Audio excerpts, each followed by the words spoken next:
Hey everyone, and welcome back to the Music Made Me podcast. Thank you once again so much for joining us. We hope you are sharing, liking, following, subscribing to us on whatever streaming service you are listening on. As we always say, it's a huge help in supporting us to come back each and every week. Today we're sitting down with Toronto musician Reid Henry. He's best known for his time with My Darkest Days. We talked about his musical past, his time with My Darkest Days, as well as his budding solo work. So please enjoy our conversation with Reid Henry.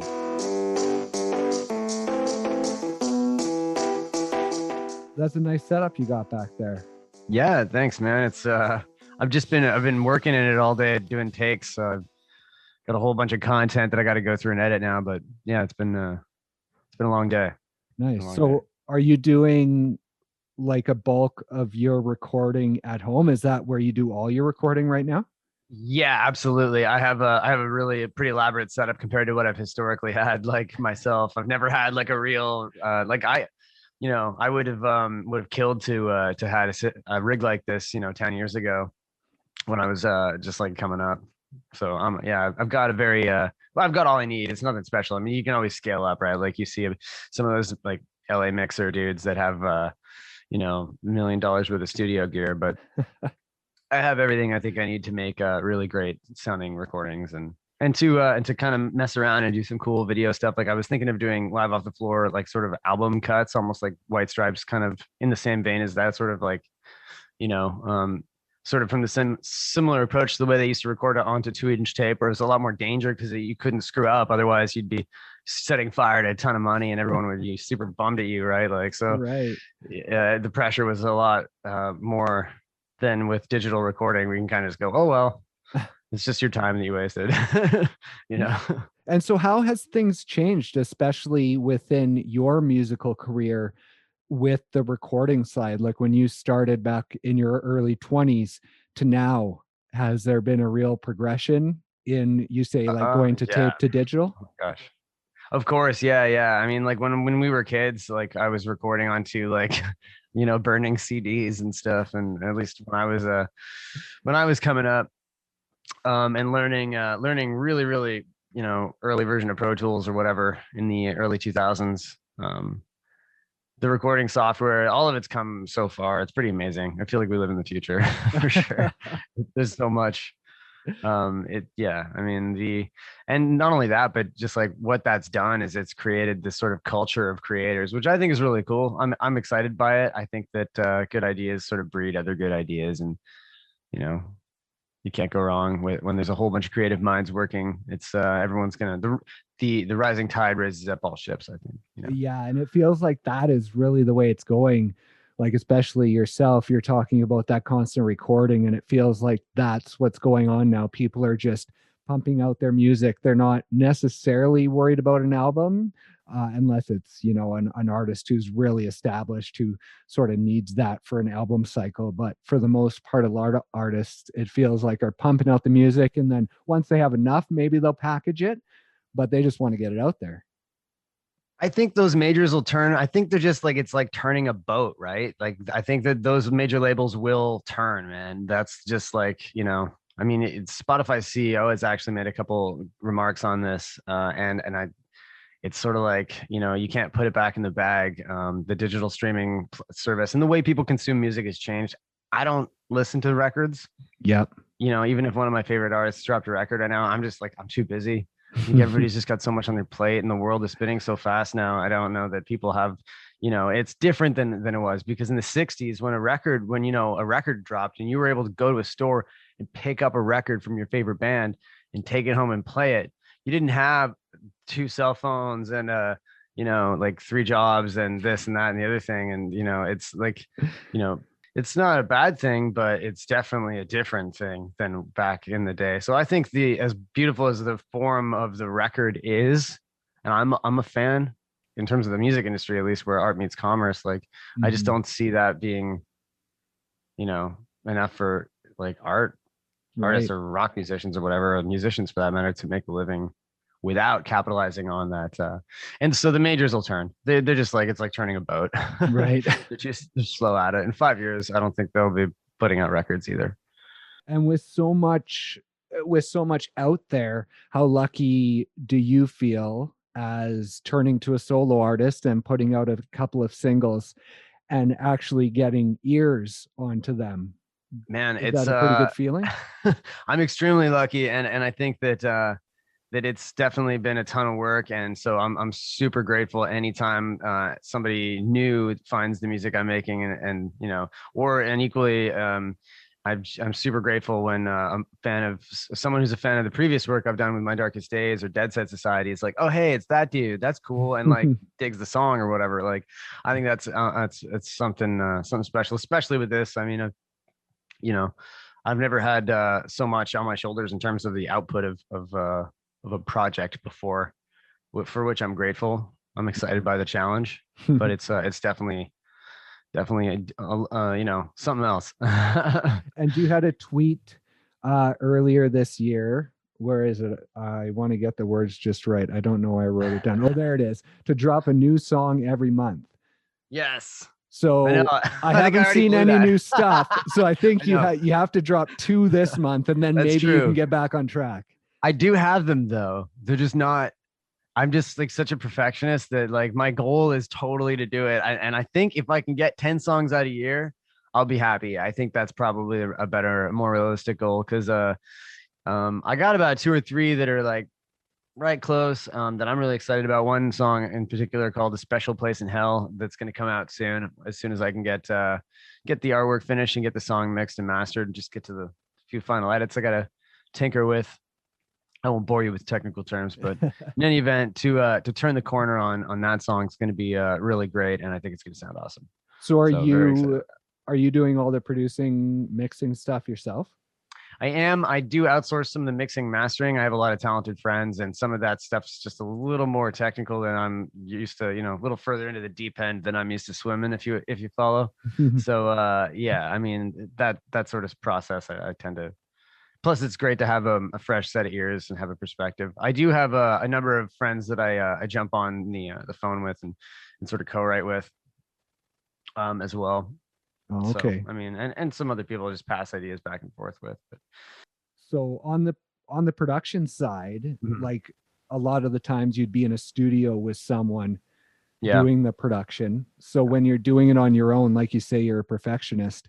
So is that difficult in not having someone else there to bounce ideas off of and let them take the reins sometimes when you're getting a little too jumbled up in the music? Does it make it a lot different doing it yourself?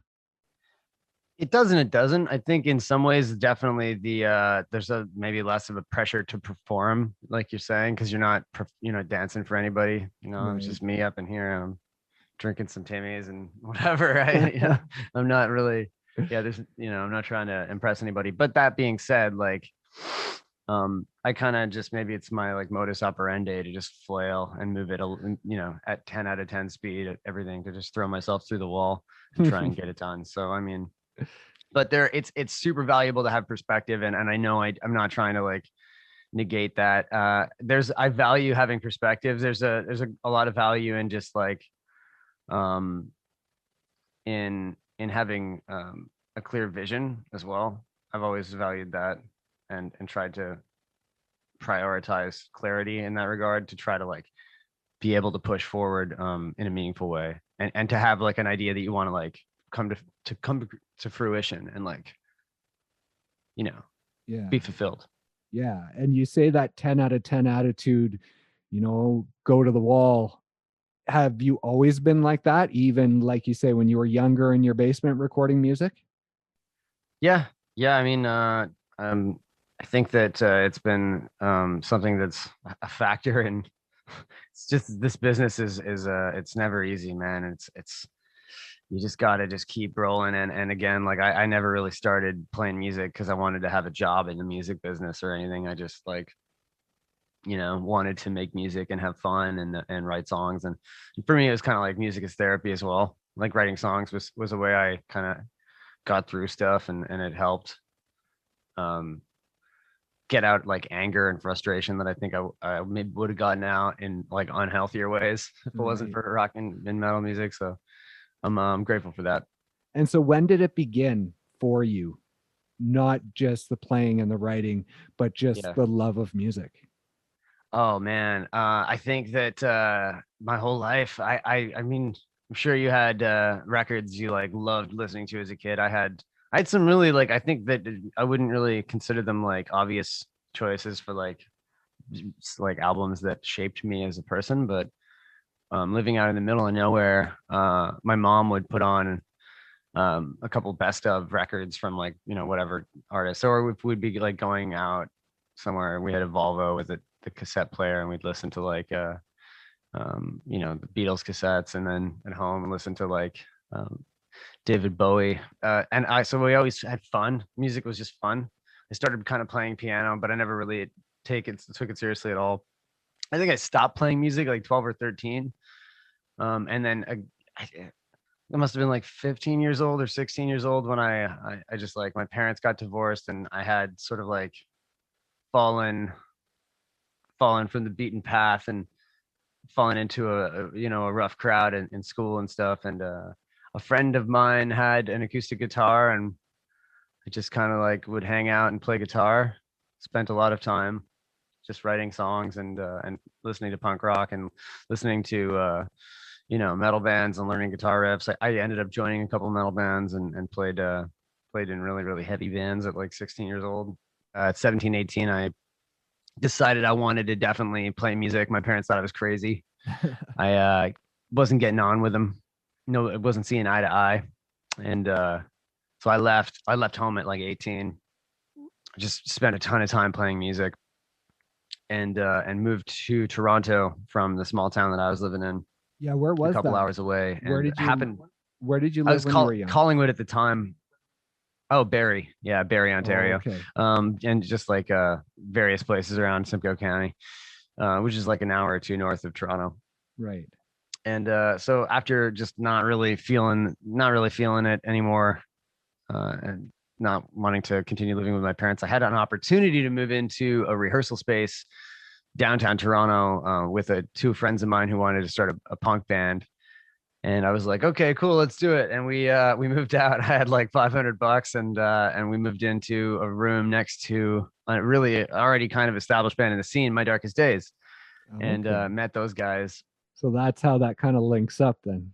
Yeah, I had the good fortune of meeting the boys, and you know, having similar interests, we'll say, and then just kind of like going from there. And I spent every waking moment, just playing guitar or writing a song. And after about a year of that, I was guitar tacking and kind of like bumming shows to, or like a ride to their shows to work for like beer tickets or whatever. And a couple of years into that, I think, well, maybe a year or two into that, they were auditioning for a fifth member. Um, and I was teaching. I was living in the house. We had since moved to a different place. Was living in the spare room of their house, tuning guitars and that sort of thing as a tech. And yeah, I was teaching the dudes that were coming over to audition the guitar parts. Finally, they were like, "Hey, you should just do it, man." And that's how I got the gig. I started as a guitar tech.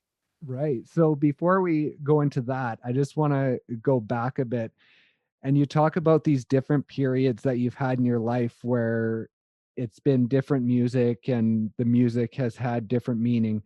Like when you were young, it was the 60s, 70s pop music that was fun. And then you moved into more the punk scene that was sort of a way to let out your aggression. And then you moved into Toronto and it sort of continued to move that way. So, did you feel that within yourself, within those progressions, and the difference that music played in your life, and the different feelings that it was drawing from you in those each of those progressions? Yeah, totally. Art imitates live, I think, and quite the inverse is true as well. I think like for me, like the songs I was writing were very much just like a window into that moment. Even if it wasn't overtly a window into that moment, I think it was like um some some kind of reflection of the time, like a sort of time capsule of that period of your life. Right. Even just from as your perspective, writing a song, the lens or prism in which you see the world at that time affects the way you're, playing the guitar and singing and the song you're singing and what you wrote it about. Um, it's kind of like always found that kind of interesting. That's why I do love the album. It's such a cool, piece of Right. art. But it's just, yeah, I mean, And do you but have yeah, no, I mean, any do you have any of those songs that you wrote when you were in your like early teens? Do you still have them? they're kind of bad. It's hard to like look back on stuff and hear through anything but the mistakes. There are a few. I think Rearview Mirror on the Dead Set Society record's pretty old. I think that's from 2011. Oh, okay. That might be the oldest song that made any kind of like relevant cut that people can like tangibly hear. And I've always challenged myself to just keep writing. right. And when you hear a song like that, can you does it draw up the emotion of that certain time of when you wrote it? 100%. Yeah, no, it's for me that song's super visual. I remember like I'd sit in the front passenger seat. I'd crawl through this like hole, our bandwagon, which is like a tour bus, but it's built on like sort of I guess like a almost like a U-Haul or a 26 foot sort of, G style giant sort of delivery truck body that's been converted into like a luxury RV basically, that we toured in. And they the to the front cabin there would be like this like 1.5 foot by 3 foot window that I'd like slide and like squeeze through, um and then have a guitar in the front seat because I couldn't get the guitar through the window. So when we stopped for gas or something, I'd put the guitar up front, and then I would sit up there. That song always kicks back memories of me for me driving down the highway, like in the western United States or Southwest, like through the desert on the highway at night, for sure. And And the headlights in the distance. you say that you at some points in your life were headed down the wrong path. Do you think without music you would be, well, where do you think you would be without music right now? Yeah, I mean, gosh, I shudder to think. I'm grateful. I'm grateful I had the good sense to focus on, you know, trying to get right. Gosh, if it wasn't for music, I think it would be, gosh, I don't know. Not in a good uh place anyway, Maybe maybe. not. Yeah, I mean, maybe I'd be in a better place. I don't know. Maybe Probably have not. more money, but Yeah, maybe. I don't know. For sure. Definitely, yeah. Definitely if I but I don't know, but then again, you'd be kind of like I've always found that like if you love doing something and you're enthusiastic about something, yeah, it's so much more than that. You have to be creative, and in the music business, like it's a lot of variables, a lot of factors. But I think that if you're enthusiastic and passionate about something, you're gonna in the end be better off. and now let's talk about joining My Darkest Days. When that happened, you're in your early 20s, you're joining a band that's already established. I think, had the song already gone number one before you joined? No, no, it was 2000. I mean, I was kind of jamming with them in like 2007, 2008. Oh, I okay. think I played my first show in 2009. They may have, I think Matt had a record deal. They were working with Chad when I met them, Chad Kruger and Joey Moy. Right. But they had a hard road, man. They, because of the fact that Matt's brother was already successful, the local sort of talent agents and management people and music industry folks kind of really like gave us absolutely no benefit of the doubt at all. Oh, okay. Viewed us through the vein of like you have to work 10 times harder than the average person to make it in this business because everyone's like blackballing you as out of the gates. Everyone's gunning for you. So they had a real hard road. They had to be very very good. They had a lot of pressure right from the start. So I feel that would have been a real tough time to go through.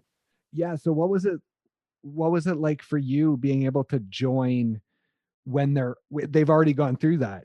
you're joining a band who's Terrifying. already traveled that hard road, and now you're just kind of jumping on board with them. So did you feel that pressure of having to be good right away? You didn't have the chance to build up with the band. No, it was horrible. It was super stressful. Yeah, we were. It was terrifying. Honestly, it was. We were the pressure to perform and like what we like the standards we held ourselves to were like really, really, really high. And I'm glad they were. They taught me like a lot of valuable lessons as a person and as a musician. I think it insulated me as well. Um, the pre-production we did before the first tour from 2009 to 2010, and then this first 2 quarters of 2010 before we toured, like living in a basement, like man, it was like I was staying at home in 2010 for like 6 months just to like practice. Like we did nothing but practice for like a half a year. And then we just got in a van and started touring and never stopped for like 2 years. This is the craziest thing. And that 6 month period is the reason why I think I could probably put down a guitar now and pick it up in 10 years and still play it because of that 6 months. After all that hard work, you guys tour for a few years, and then Matt gets pulled away to 3 Days Grace. What was the feeling, especially within you, when you're riding the highs with this band, and then all of a sudden it's kind of ripped out from underneath you and you don't have a choice? So what was that period like, Well, that transition? I never saw it like that. I mean, for me, the whole time, everything was just a blessing from the start. I was super grateful to have ever really had the opportunity to play with such amazing, talented people and to have played music that was, so that's written at such a high level. Like some of those songs have some of the world's best co-writers on them. Matt worked with some incredible people, and that's also a culmination of some of the formative years of Matt's writing as well as a writer, and some of those like gems that like I mean I think every writer understands how important that is, that body of work that you like that first record is such a cool sort of like intimate thing. And so I'm sure he's really proud. I'm very proud. And I think we all are. That's that how and truly it stood the test of time. We still have like ton of people listening on Spotify and YouTube and pretty cool, man. So yeah, and it's a testament to those songs and the hard work that those guys put in over the 10 years, 10 plus years. So for me, I was just, I was just grateful to have had a ticket to the chocolate factory, man. We were, I got to play Madison Square Gardens and stuff. I had no harbored no ill will towards anybody. I was just grateful to have gotten to do some pretty incredible stuff. And I know that with each, when one door closes, another one opens. And I think that I've gotten to play a lot of cool music and to grow on my own as an artist. And I think for that I'm very grateful. I wouldn't have it any other way. Right. And then talk about Streetlight Social and that project. Yeah, I mean, Streetlight Social was my deflationary period in life. That was like the low after the high in a good way. Cause like, I mean, Chris and I, right. Chris has been such a huge huge influence musically on me now, especially. We're writing together like all the time, working with him on every song. He's co-producing and co-writing like everything going forward. I mean, he's my secret weapon. And Chris Miller was the singer of Streetlight Social, extremely talented dude, one of my best friends. And definitely we had a great time playing super low key but very, very great chorus folk songs. But and when we dropped it, I was really excited and I wanted everyone to hear it. I don't think I realized at the time that like that wasn't really the flavor of ice cream that the people who like MBD and hard rock music wanted to really hear that. um you know and I felt like to some extent I had a little blood on my hands, but because of the way it was viewed of like me like suddenly trying to play like top 40 year alternative music. But it wasn't never really like that, because like we were always sort of writing songs the same way, even when we were trying to write for MDE songs from 2011 and 2012. For the third LP that they had, or I guess it was an EP that they had been kind of slated up prior to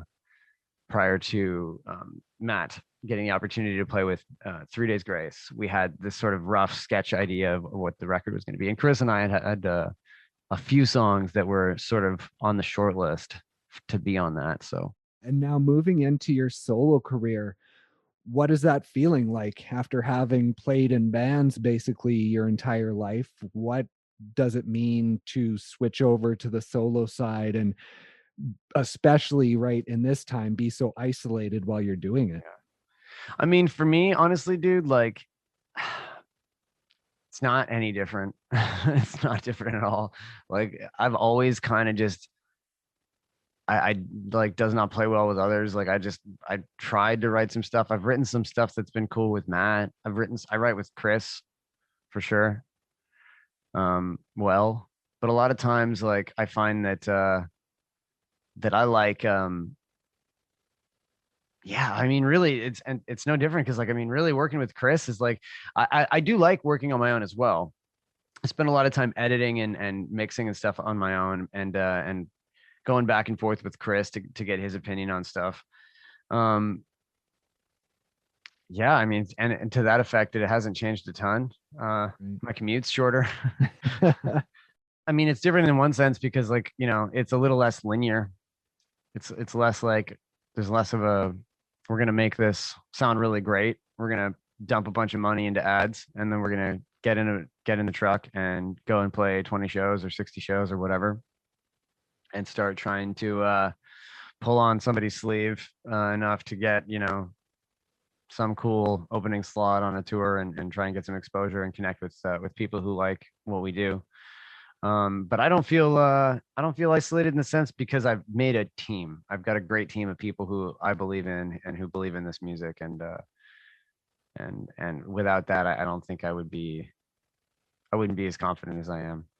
Dead Set Society took a hiatus in 2019, Yeah. but once we're allowed to go back out and start getting together with people, do you have thoughts of either getting that back up and running or getting another band together, or are you focused more on a solo career from this point?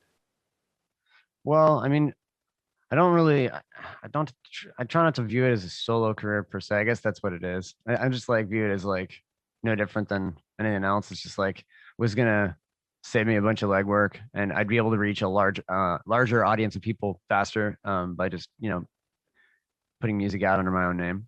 Right. Um, so I mean, I think I'm gonna just keep dropping music. I'd love to to tour doing something. Definitely 100% going to play live with a band. Can't see these songs translating to me going out and telling jokes with an acoustic guitar. I don't think it'll work. I mean, maybe for 3 songs, but like, I don't think people would want to see 10 like that. It wouldn't work as well. Songs are better when they're louder. These songs are. Um, but yeah, I think by the time I'll be able to tour, I'll have 10 songs out to be able to do that and to maybe not go everywhere, but to do some select shows here and there. Definitely get into the Midwest, you know. Right. Um, I mean, in terms of Dead Set, I'd love to see more Dead Set songs in the future. And I'd love to see more Dead Set shows in the future. I don't know what that looks like, Mm-hmm. and it's sort of out of my control. Um, but yeah, I mean, I'd love that. I just want to keep dropping songs. I never wanted to stop. I never want to stop playing music. Anyway. Yeah, that's what I was going to ask. At this point in your career, after doing it for so long, when you look back on your 12, 13-year-old self and what music meant to you then, and now what music means to you in this day, is it pretty similar still?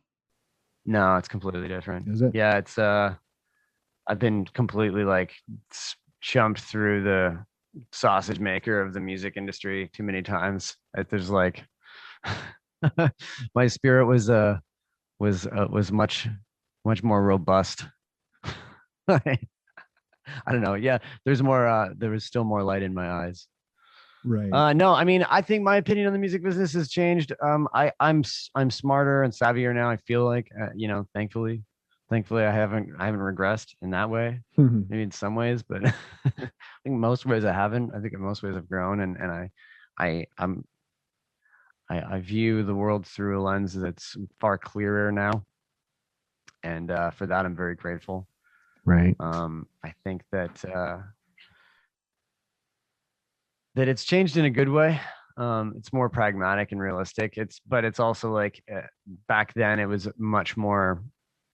I think there was zero desire to be successful, and you weren't trying to fit, in a certain category or to try to get us. There was a lot more, I think, creative freedom to just not have uh, to have no inhibition to just sort of do whatever.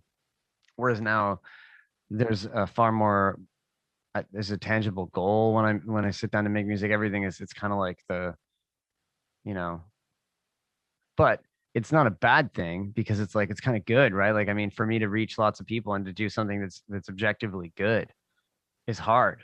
Right. So you have to put a lot of effort in, and you have to do your best, and you have to try and be considerate of what else is happening. You can't live in a vacuum.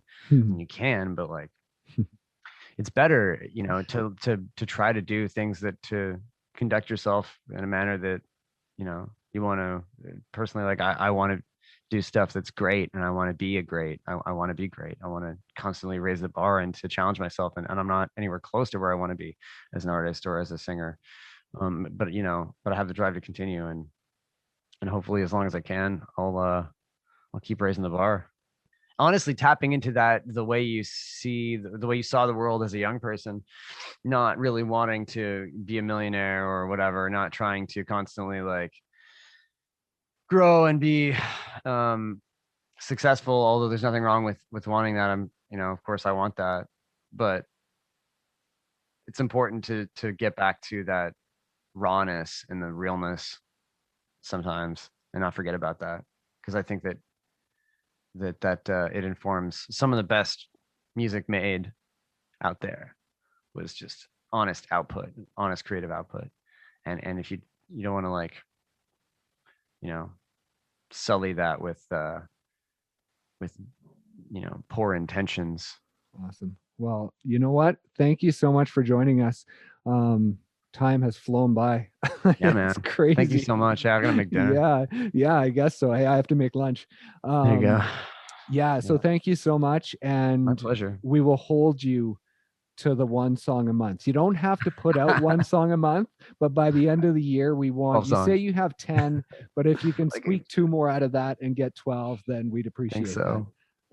Hey, thank you so much. I'm very grateful to have jumped on and I've had a great conversation. Well, thank you so much, and have a great dinner. Yeah. And we'll look forward to the music. And yeah, we'll talk to you again soon. Thank you so much. Take care. Okay. Thanks. Cheers. Thank you guys once again so much for joining us. We really appreciate the support. We hope that you enjoyed our conversation with Reid Henry. Please like, subscribe, follow, share us on whatever streaming platform you're listening on. And be sure to join us next time for more great interviews with incredible musicians. We'll see you next time on The Music Made Me.